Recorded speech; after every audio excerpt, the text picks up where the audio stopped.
बिस्मिल्लाहिर्रहमानिर्रहीम। अस्सलाम वालेकुम नाज़रीन, आप यूट्यूब चैनल देख रहे हैं। मैं इमरान ख़ान हूँ।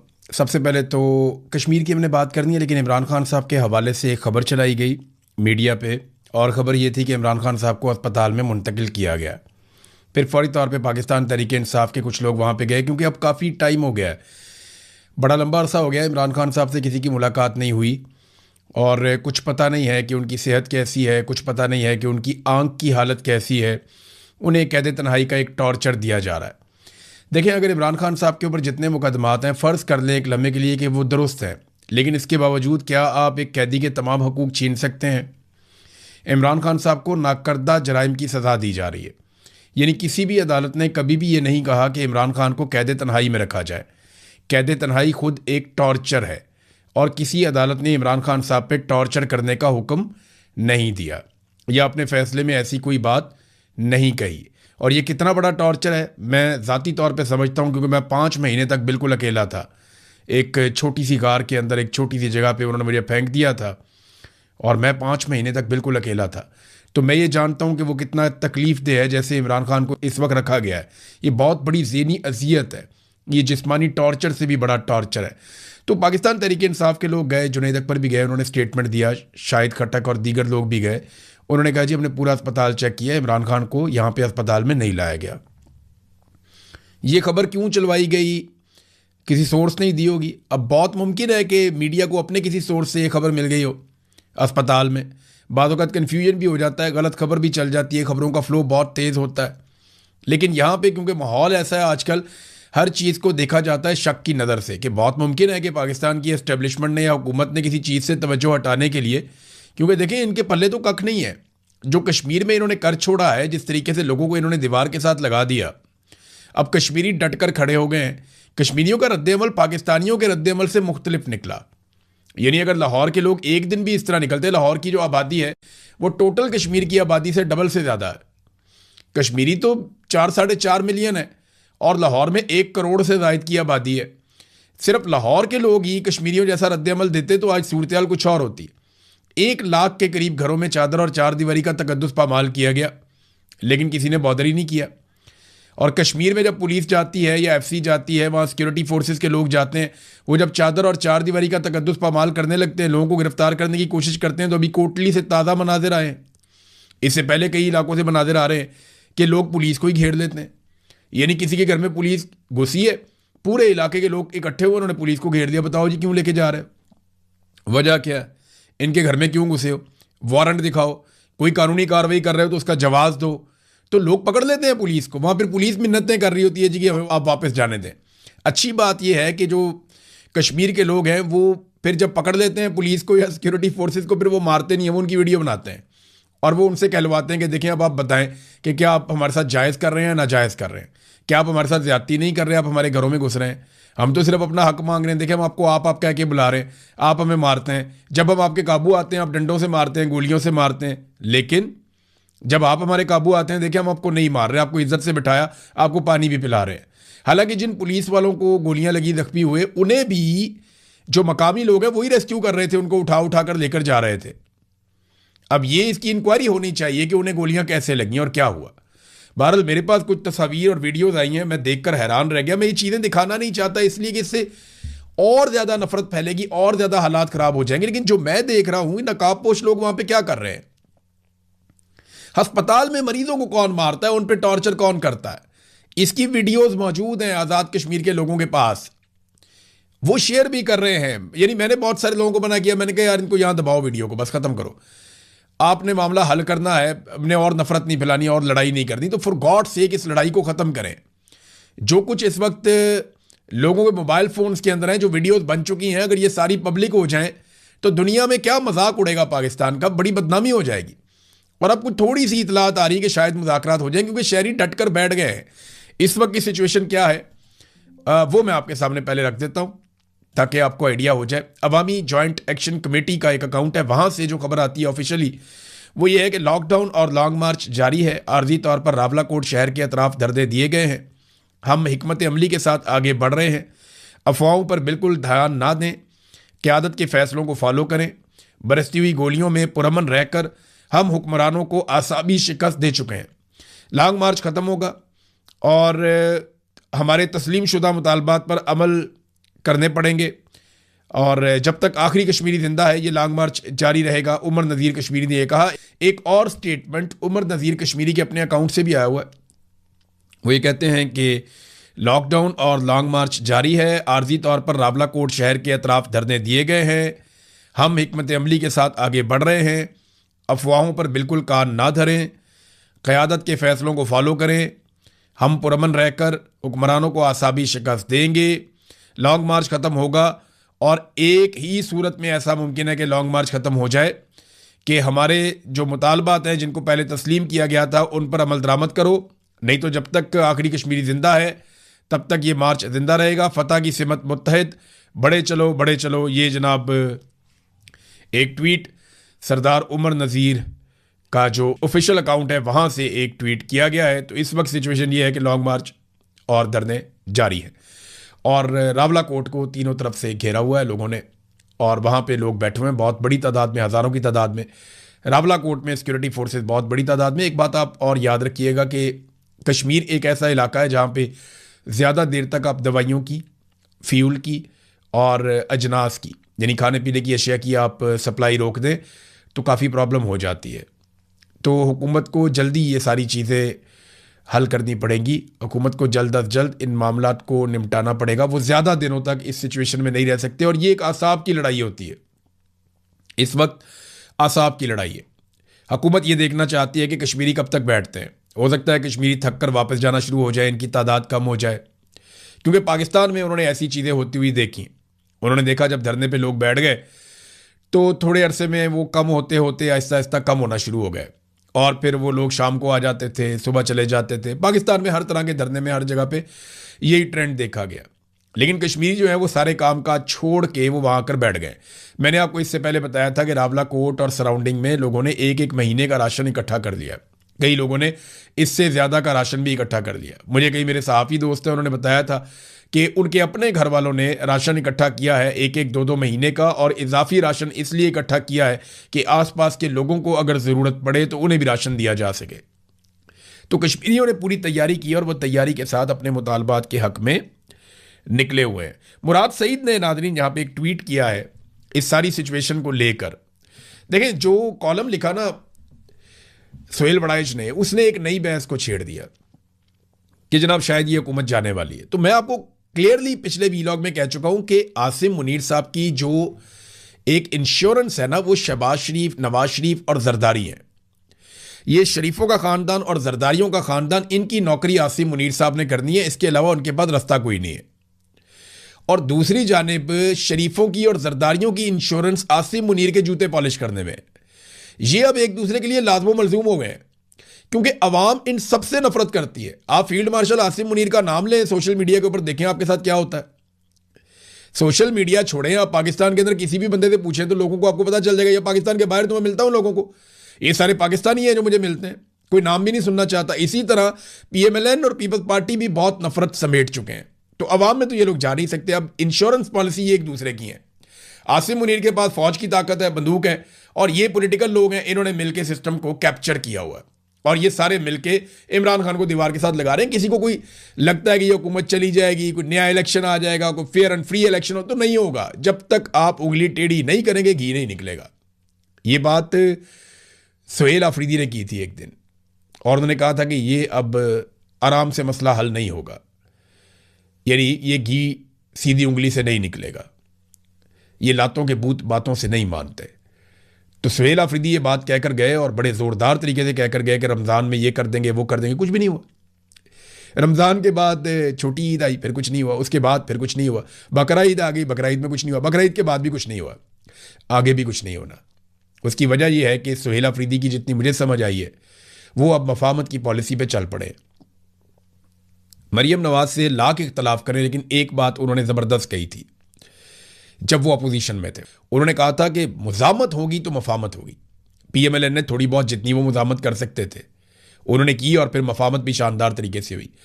लेकिन वो जो मुज़ामत उन्होंने की ना, वो मिली भगत करके की थी। जनरल बाजवा के साथ, जनरल फैज़ के साथ, जनरल नदीम अंजुम के साथ उन्होंने मिल के मुज़ामत भी मिलजुल के की थी, हल्की आंच के ऊपर। लेकिन यहां तो मुजामत करने वालों को जो किया जाता है, निशाने इबरत बनाया जाता है, वो गोलियां ही मार देते हैं सीधी। हम सब जानते हैं।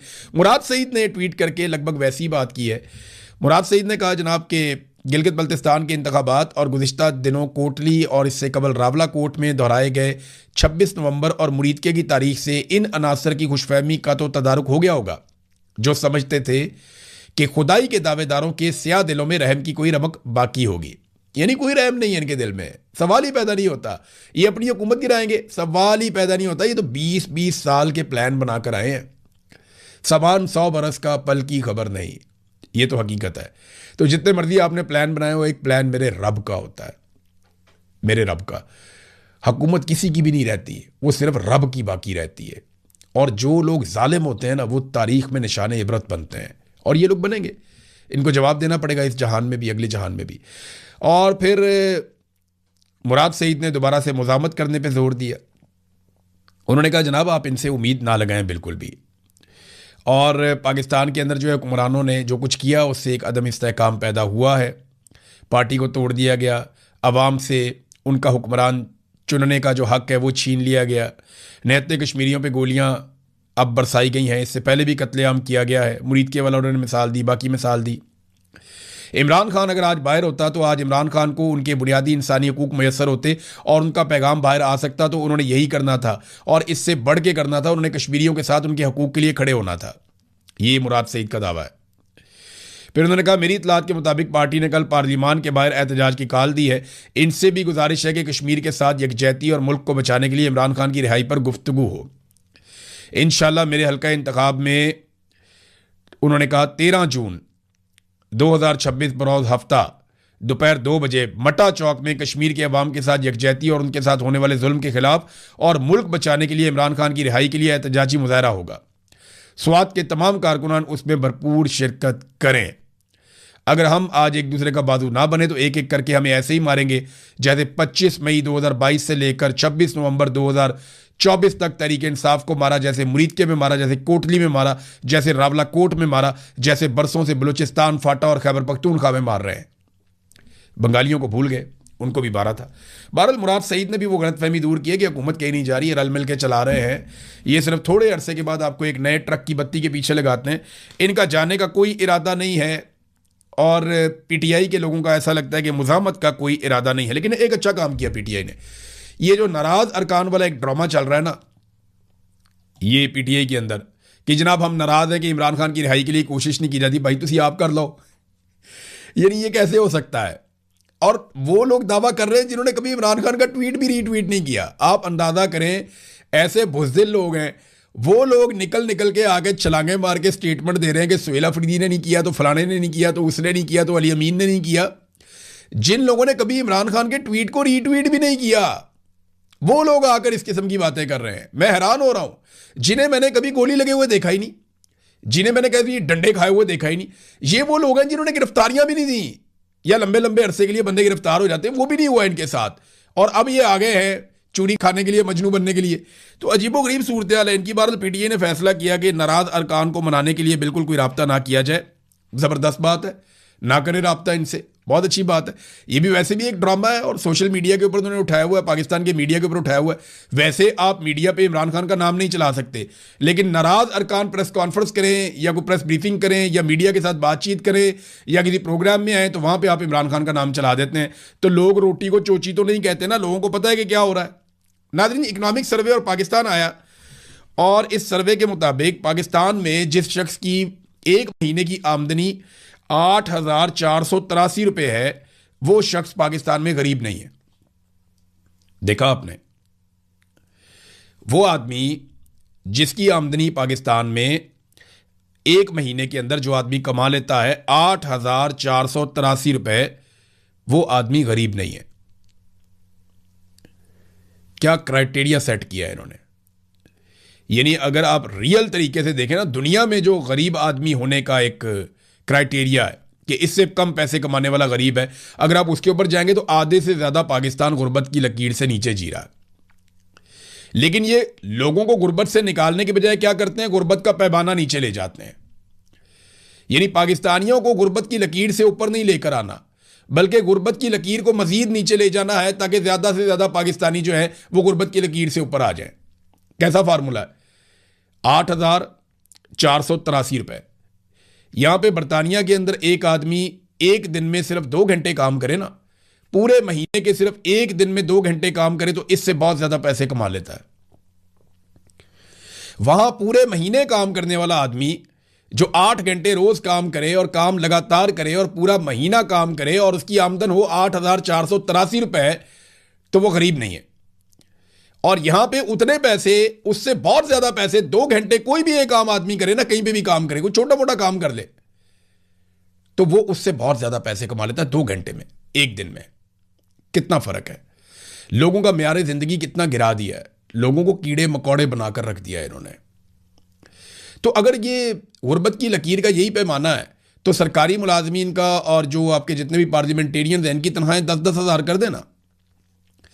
मेरा सवाल यह है कि फिर आपके मिनिस्टर 10 लाख रुपया क्यों लेते हैं, आपके स्पीकर 10 लाख रुपया क्यों लेते हैं, आपकी काबीना के मेंबर 8 से 10 लाख रुपया क्यों लेते हैं, आपके पार्लिमानी सेक्रेटरीज 10-10, 8-8, 7-7 लाख रुपया क्यों लेते हैं, वो लग्जरी गाड़ियां क्यों लेते हैं? अगर गरीब होने का पैमाना 8,483 रुपये है तो आप इनकी तनख्वाहें 10-10 हज़ार रुपया मुकर्रर कर दें, लेकिन नहीं करेंगे। वहां ये बहुत सियाने हैं, इनको पता है कि ये तो उनका चंद घंटे का खर्चा नहीं है। एक खाना खाने जाओ ना होटल के अंदर, आप 8 बंदे जाएं खाना खाने के लिए या 6 बंदों का कुंभा खाना खाने के लिए जाए होटल के अंदर, तो वो बिल बना के 4-5 हज़ार रुपये का आपके हाथ में कम से कम पकड़ा देते हैं। 10 हज़ार रुपया तो वैसे ही बातों बातों में बिल बन जाता है होटल में बैठ के, और ये कह रहे हैं कि गुर्बत की लकीर से नीचे एक वक्त का खाना नहीं खा सकते आप बाहर अगर होटल में खा रहे हैं तो। इतनी गुर्बत पाकिस्तान के अंदर होगी। पूरे खित्ते में जो तालीम की सूरत हाल है वहां पे भी पाकिस्तान ने झंडे गाड़ दिए। एजुकेशन इंडिकेटर्स फ्रॉम HDI के मुताबिक पूरे खित्ते में तालीम के शोबे में हम सबसे पीछे रह गए ऑलमोस्ट। पहले नंबर पे अच्छी तालीम इस पूरे रीजन के अंदर ईरान की है, फिर श्रीलंका, मालदीव, भारत उसके बाद आता है, भूटान उसके बाद आता है, बांग्लादेश उसके बाद आता है, नेपाल उसके बाद आता है और फिर पाकिस्तान। पाकिस्तान के बाद सिर्फ एक मुल्क बचा है और वो है अफगानिस्तान। और पाकिस्तान का और अफगानिस्तान का ज्यादा फर्क बचा नहीं है। यानी तालीम के शोबे में, तालीम में फैसिलिटेट करने में जो हालात हमने तालीम के शोबे में किए हुए हैं, जो बच्चों को हम तालीम देते हैं, पाकिस्तान इस पूरे रीजन में सबसे पीछे है। सिर्फ हमारा मुकाबला रह गया अफगानिस्तान के साथ। अगर अफगानियों ने थोड़ी सी मेहनत कर दी ना, या अफगानियों ने थोड़ा सा जोर लगा लिया, तो पाकिस्तान आखिरी नंबर पे चला जाएगा। ये हमारे हालात। हम एक एटमी पावर हैं इस मुल्क में, हमने एटम बम बनाया है, इतने बड़े बड़े नाम, इतने बड़े बड़े लोग, इतने बड़े बड़े ब्रांड पैदा किए हैं, और हमारी तालीम की हालत आपके सामने, तो मुल्क आगे कैसे जाएगा? हमारी प्रायोरिटी ही नहीं है, इन चीज़ों पे हमारी तवज्जो ही नहीं है। नाज़रीन, एक खबर आई है बल्दिया फैक्ट्री के हवाले से। सानिया बल्दिया टाउन के हवाले से अदालत ने ऑर्डर दिया और 2 MQM के जो साबिक कारकुनान हैं, 2 MQM के लोग हैं, उनको उन्होंने बरी कर दिया, बेनिफिट ऑफ डाउट उनको देते हुए। तो अब मुझे ऐसा लगता है, और उसके बाद जो है ना, वो MQM के लोग हैं, वो कुछ ट्वीटें करके ये कह रहे हैं कि जनाब हमसे माफ़ी मांगो, और हमसे कौन माफ़ी मांगेगा, हम पे क्यों इल्ज़ाम लगाया। मैं उस दिन वहाँ गया था जिस दिन सानिया बल्दिया टाउन हुआ था। मुझे याद है आज भी 11 सितंबर 2012 का इंसिडेंट है। हम फौरी तौर पे वहाँ पे गए थे। मैं वहाँ 2-3 दिन रहा, मैं कवरेज करता रहा, मैंने एक एक चीज़ देखी है। हमाद सिद्दीकी और उसके लड़के जिस अंदाज में MQM ने घेरा हुआ था पूरे एरिया को, किसी को पर भी नहीं मारने देते थे। सिक्योरिटी फोर्सेस भी उनसे डरती थी, हर चीज़ उनके कंट्रोल में थी, वो मीडिया को आगे नहीं जाने देते थे, हर चीज़ को मैनेज करते थे, और हर इंटरव्यू वो खुद देते थे। जब कोई और आकर बात करता था वहाँ अपने लड़के खड़े करते थे। MQM ने जिस तरह यरगमाल बनाया हुआ था। 260 लोग जाम बहक हो गए। अब सुप्रीम कोर्ट या अदालत ने इंसाफ इस लेवल का दिया कि अब पता चलता है सारे लोग खुद ही मर गए थे। बल्दिया टाउन का इतना बड़ा सानिया हुआ, कुंडियां लगा दी, दरवाजे बंद कर दिए, हर तरफ से लोगों को अंदर घेर के आग लगा के मार दिया गया, और अब खबर ये आती है कि वो खुद ही मर गए थे। यानी कोई अदालती इंसाफ मैसर नहीं है। तो पाकिस्तान जैसे मुल्क में इतने बड़े साने के बाद जब इंसाफ नहीं होगा तो कौन अपने आप को महफूज महसूस करेगा? कौन इस मुल्क में सरमायाकारी लेकर आएगा? यहाँ पे तो 260 आदमी मर जाते हैं, इंसाफ नहीं होता, कोई कमीशन नहीं, कोई रिपोर्ट नहीं, कुछ पता नहीं चलता कि किसने क्या किया और कौन इसके लिए रिस्पॉन्सिबल था। लोग बरी होते चले जा रहे हैं और ताने दे रहे हैं MQM के लोग। मैं MQM को जरा थोड़ा आईना दिखा दूं। एक तो आपके साथ बहुत ज्यादती हुई है, मैं ये मानता हूँ महाजरों के साथ बहुत जुल्म हुआ, उनको दीवार के साथ लगाया गया, उनकी चादर और चार दीवारी का तकद्दुस पामाल किया गया और उनके लिए कोई रास्ता नहीं छोड़ा गया। बाद औक़ात उन्हें जानवरों की तरह मारा भी गया। इसकी कोई गुंजाइश नहीं थी जो मावरा अदालत कत्ल हुए। इन तमाम लोगों को अगर किसी ने जुर्म किया था तो अदालत में पेश करना चाहिए था। इन तमाम लोगों को कानून के मुताबिक सजा होनी चाहिए थी। लेकिन MQM भी एक दौर के अंदर पूरे फिरौनियत पे उतरी हुई थी। जिस तरह सेक्टर ऑफिस से फोन आ जाता था, हर तरफ थरथल्ली मच जाती थी। इनकी राब्ता कमेटी का मीडिया के दफ्तर में फोन आ जाता था, वहां पे सांप सूंघ जाता था।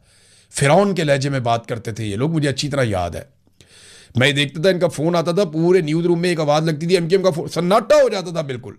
लोग इतना इनसे डरते थे। हर चीज पे इन्होंने कंट्रोल किया था। भत्ता ही MQM वाले वसूल करते थे, अमन कमेटी वाले भी करते थे, पीपल्स अमन कमेटी वो भी करते थे, ये भी करते थे। इनकी आपस की लड़ाई में कितने जवान मारे गए, कितना कराची का नुकसान हो गया, कितनी लूट मार हुई कराची के अंदर। तो MQM बरी ज़िम्मा नहीं हो सकती। फिर इन्होंने डिक्टेटर के साथ मिलकर जिस लेवल का जुल्म किया वो भी हम अच्छी तरह जानते हैं।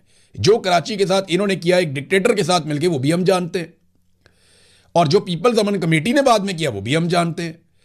तो ये कोई भी सक्का सवित्रा बनने की कोशिश ना करे। हाँ, यहां पे वो कह रहे हैं जनाब माफी मांगी जाए, तो भाई माफी तुम मांग लो ना पहले, जो कुछ पाकिस्तान के साथ किया, जो कुछ लोगों के साथ किया। तो यहां आवे का आवा बिगड़ा हुआ है।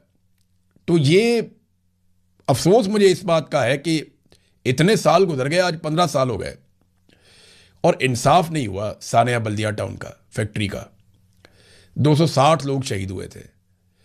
किसी अमीर आदमी का बच्चा मर जाता तो मैं देखता इंसाफ हो जाता। बिलावल की बहन के ड्रोन लग जाता है यहां पे आसफा जरदारी के, रोला पड़ जाता, ब्रेकिंग न्यूज़, ये वो फलाना ढमकाना, बंदे उठा लो, मीडिया उठा लो, इसको उठा लो। तबैयाँ फेर दी थी इन्होंने। इनको जुकाम हो जाए तो पूरी दुनिया ये हिला देते हैं। और यहाँ पे 260 गरीब लोग जो घर से रोटी कमाने गए हुए थे, कोई जवाब देगा इसका? अब तक के लिए इतने, अपना ख्याल रखिएगा, अपने इस चैनल का भी। अल्लाह हाफिज़।